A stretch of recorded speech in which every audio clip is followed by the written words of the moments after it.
யாரெல்லாம் சிந்திக்கிறார்களோ அவர்கள் அறிஞர்களாக இருக்கிறார்கள். சிலர் விஞ்ஞானிகளாக இருக்கிறார்கள், சிலர் சித்தர்களாக இருக்கிறார்கள். மற்றவர்கள் எல்லாம் சாமானியர்களாக இருக்கிறார்கள். இவ்வளவுதான்.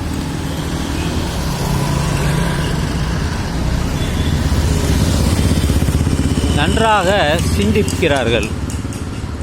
இந்த உலகம் எப்படி, இந்த பூமி எப்படி, இந்த பிரபஞ்சம் எப்படி, மனிதர்கள் எங்கிருந்து வந்தார்கள், எப்படி வந்தார்கள், என்ன சாப்பிட்டார்கள், எங்கே தங்கினார்கள், அவர்கள் எப்படியெல்லாம் இந்த ஆணும் பெண்ணும் சேர்ந்து வாழ்ந்தார்கள், இதையெல்லாம் நாம் எளிதாக சொல்லிவிட முடியாது. காரணம், இது எப்போவோ நடந்தது, பல ஆயிரம் ஆண்டுகளுக்கு முன்பு நடந்தது. அது நமக்கு எப்படி தெரியும்? அதற்கு ஏதாவது ஆதாரங்கள் இருக்கிறதா என்றால் அகழ்வாராய்ச்சி மூலம்தான் நமக்கு தெரிய வருகிறது. எனவே நாம் எல்லாம் சிந்தித்தால் மட்டுமே நமக்கு தெரியும். சிந்தித்தவர்கள் அப்படியே விட்டுவிட்டார்கள், எழுதவில்லை என்றால் மறைந்து போய்விடும். யாரெல்லாம் எழுதுகிறார்களோ, ஏன்னா எண்ணும் எழுத்தும் கண்ணெனத் தகும் என்பார்கள். அங்கே எழுத்தும் நிற்கிறது.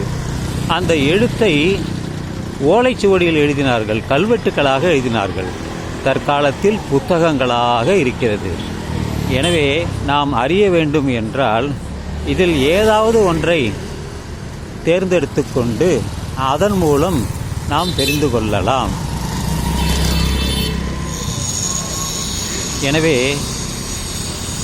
நாம் இதையெல்லாம் தற்காலத்தில் இன்றைய 2025 நாம் எப்படி தெரிந்து கொள்ள முடியும் என்றால் இந்த வழிகளில்தான். அகழ்வாய்வு தான் தற்பொழுது இந்த ஒரு 50 வருடங்களாக நடந்து வருகிறது. அதன் மூலம்தான் நமக்கு பல விஷயங்கள் தெரிய வருகிறது.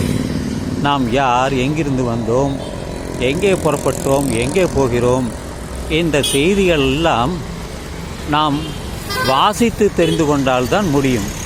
அதற்காகத்தான் பலர் உரையாடல்கள் நடத்துகிறார்கள், கூடி பேசுகிறார்கள், விவாதிக்கிறார்கள். இல்லையென்றால் நமக்கு எதுவும் தெரியாமலே போய்விடும். முயற்சி செய்வோம், எல்லோரும் தெரிந்து கொள்வோம். அதனால் என்ன நன்மை என்றால் நாம் அறிந்தவர்களாக இருப்போம், இல்லை என்றால் அறியாதவர்களாக இருப்போம். அவ்வளவுதான்.